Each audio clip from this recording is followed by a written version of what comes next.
Hello friends, अनुज study guide में आप सभी का एक बार फिर से स्वागत है।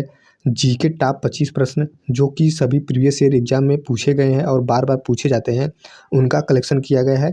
आप क्वेश्चन को ध्यान से देखिएगा और सही उत्तर देने का प्रयास करिए क्योंकि सभी क्वेश्चन इंपॉर्टेंट हैं। आइए क्वेश्चन को शुरू करते हैं। क्वेश्चन 1 है, फॉरवर्ड ब्लॉक के संस्थापक कौन थे? तो इसका सही आंसर है नेताजी सुभाष चंद्र बोस फॉरवर्ड ब्लॉक के संस्थापक थे।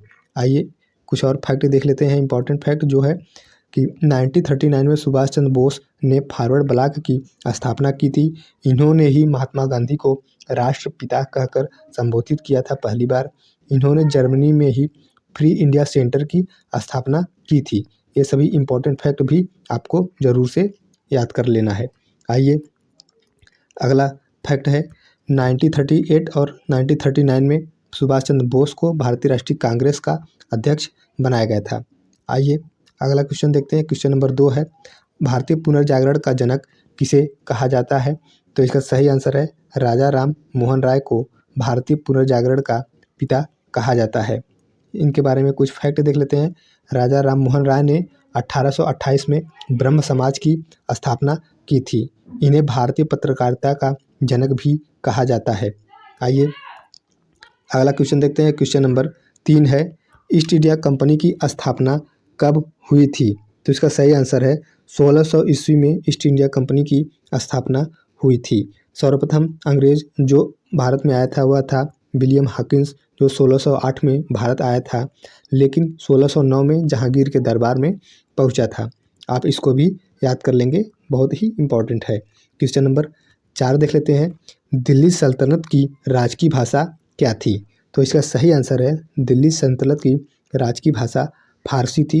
ये बहुत ही इम्पोर्टेंट क्वेश्चन है, आप इसको ज़रूर से ज़रूर याद कर लेंगे क्योंकि यह परीक्षा में बार बार पूछा गया है प्रश्न है। दिल्ली सल्तनत पर सबसे अधिक समय तक शासन करने वाला राजवंश खिलजी राजवंश था।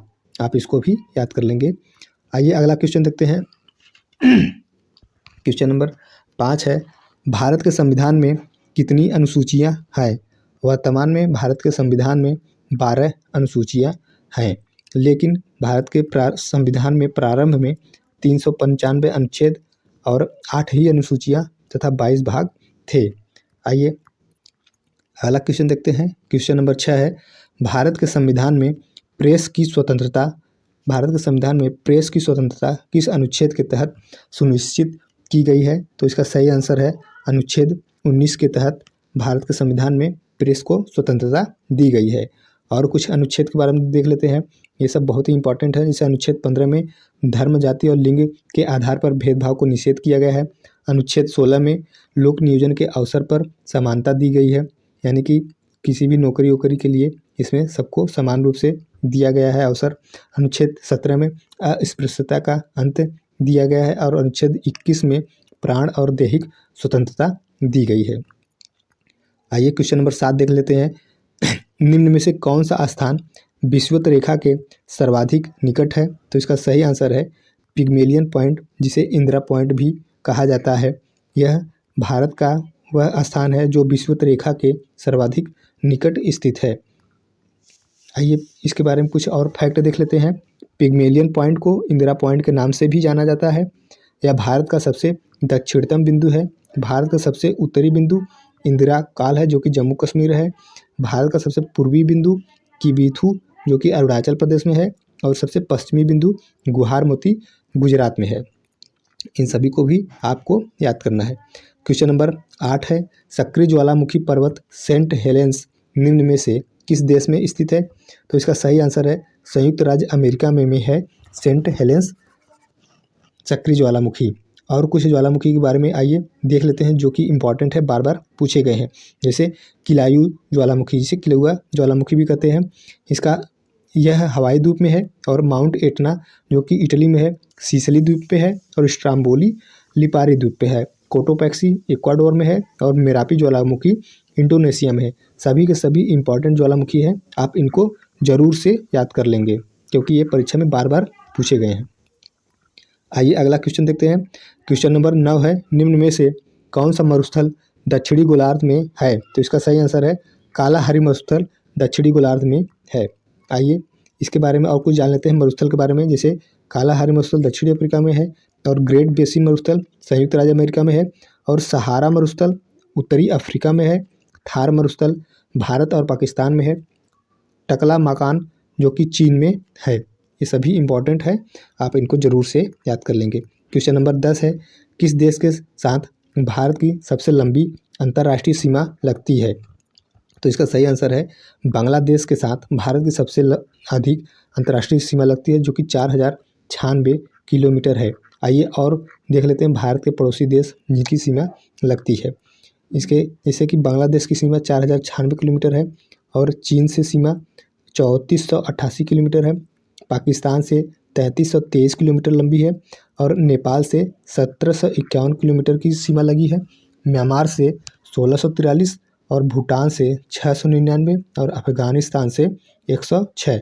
आपको अफगानिस्तान का और बांग्लादेश का जरूर से याद कर लेना है, और बाकी याद नहीं करेंगे फिर भी चलेगा, क्योंकि ये दोनों बार बार पूछे जाते हैं। आइए क्वेश्चन नंबर 11 देख लेते हैं। भारत और पाकिस्तान के बीच की सीमा रेखा को क्या कहा जाता है? तो इसका सही आंसर है रेड क्लिफ रेखा कहा जाता है। आइए कुछ के बारे में कुछ और देख लेते हैं, कुछ सीमाओं के बारे में। इसे रेड क्लिफ रेखा का निर्धारण 17 अगस्त 1947 को सिरिल रेड क्लिफ ने किया था। डूरंड रेखा भारत और पाकिस्तान के बीच में है। मैगिनार्ड रेखा जर्मनी और फ्रांस के बीच में है।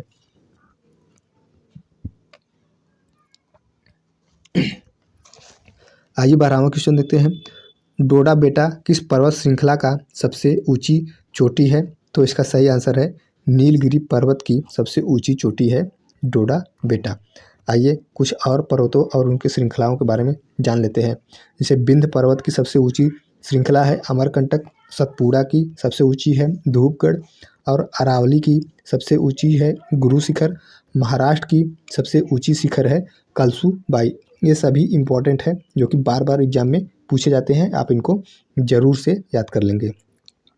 क्वेश्चन नंबर 13 है, खारदुंगला पास किस पर्वत श्रेणी से संबंधित है? तो इसका सही आंसर है लद्दाख में, लद्दाख पर्वत श्रेणी से संबंधित है खारदुंगला पास। आइए कुछ इंपॉर्टेंट दर्रे देख लेते हैं। जैसे रोहतांग दर्रा हिमाचल प्रदेश में है, बहुत इंपॉर्टेंट है। लिपुलेख, माना और नीति ये सभी उत्तराखंड में है। बोमडिला दर्रा अरुणाचल प्रदेश में है, और नाथुला दर्रा सिक्किम में है। इस इंपॉर्टेंट क्वेश्चन है, आप इनको भी याद कर लेंगे। आइए अगला क्वेश्चन देखते हैं। क्वेश्चन नंबर 14, उल्कापिंड के गिरने के कारण किस झील का निर्माण हुआ है? तो इसका सही आंसर है उल्कापिंड से लोनार झील का निर्माण हुआ है, जो कि महाराष्ट्र में है।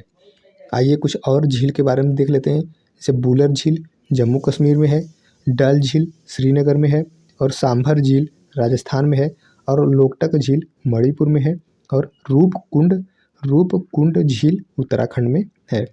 सभी इम्पॉर्टेंट है, आप इनको भी एक बार जरूर से याद कर लेंगे। आइए क्वेश्चन नंबर 15 देख लेते हैं। भारत की सबसे लंबी नदी कौन सी है? तो इसका सही आंसर है गंगा भारत की सबसे लंबी नदी है, और इसकी लंबाई 2525 किलोमीटर है। आइए कुछ और नदियों के बारे में जान लेते हैं। गंगा की लंबाई जैसे 2525 किलोमीटर है। गंगा का उद्गम गंगोत्री के पास गोमुख हिमानी से होता है। गंगा नदी को बांग्लादेश में पद्मा के नाम से भी जाना जाता है, यानी गंगा नदी का बांग्लादेश में नाम पद्मा है। आइए क्वेश्चन नंबर 16 देख लेते हैं। निम्न में से कौन सी पूर्व दिशा में बहने वाली नदी है? तो इसका सही आंसर है ब्राह्मणी नदी पूर्व दिशा में बहने वाली नदी है। आइए और नदियों के बारे में जान लेते हैं। जैसे कि ब्राह्मणी नदी छोटा नागपुर पठार से निकलती है और बंगाल की खाड़ी में गिर जाती है, लेकिन माही, साबरमती और शरावती पश्चिम की ओर बहने वाली नदियां हैं जो कि अरब सागर में गिरती हैं। आइए अगला क्वेश्चन देखते हैं। क्वेश्चन नंबर 17 है ब्रह्मपुत्र नदी को तट पर कौन सा शहर स्थित है? ब्रह्मपुत्र नदी के तट पर कौन सा शहर स्थित है? तो इसका सही आंसर है डिब्रूगढ़, क्योंकि ब्रह्मपुत्र नदी अधिकतर असम में बहती है और डिब्रूगढ़ असम में है, इसलिए ब्रह्मपुत्र नदी के तट पर डिब्रूगढ़ स्थित है। लखनऊ यमुना नदी के तट पर है। आइए कुछ और देख लेते हैं फैक्ट। जैसे कानपुर गंगा नदी के तट पर है, श्रीनगर जो है कि झेलम नदी के तट पर है, और डिब्रूगढ़ ब्रह्मपुत्र नदी के तट पर है, लखनऊ गोमती नदी के तट पर है। ये सभी को आपको याद करना है। क्वेश्चन नंबर 18 है, काली मिट्टी और किस नाम से जानी जाती है? तो इसका सही आंसर है, काली मिट्टी को रेगुर मिट्टी भी कहा जाता है या काली कपासी मिट्टी भी कहा जाता है। इसे कपासी मिट्टी भी कहा जाता है। यह मुख्यतः महाराष्ट्र, गुजरात और मध्य प्रदेश में पाई जाने वाली मिट्टी है, काली मिट्टी। आइए कुछ क्वेश्चन नंबर 19 देख लेते हैं। अंगूर की खेती और कटाई को क्या कहा जाता है? तो इसे विटीकल्चर कहा जाता है। आइए कुछ और कल्चर के बारे में देख लेते हैं। जैसे रेशम कीट पालन को सेरीकल्चर कहा जाता है, मछली पालन को पीसी कल्चर कहा जाता है या एक्वा कल्चर कहा जाता है, और बागवानी को हार्टिकल्चर कहा जाता है। फूलों की खेती को फ्लोरिकल्चर कहा जाता है। ये सभी इंपॉर्टेंट है, फैक्ट है, आप सभी इनको याद कर लेंगे। क्वेश्चन नंबर 20 है, निम्न में से कौन परमाणु ऊर्जा स्टेशन नहीं है? तो इसका सही आंसर है, रामगुंडम परमाणु ऊर्जा स्टेशन नहीं है, जबकि रावतभाटा, नरौरा और कल्पक्कम ये सब एक परमाणु स्टेशन है। आइए देख लेते हैं ये सब कहाँ है। तारापुर महाराष्ट्र में स्थित है, परमाणु संयंत्र है। कल्पक्कम तमिलनाडु में है, और रावतभाटा राजस्थान में है। नरौरा उत्तर प्रदेश में है।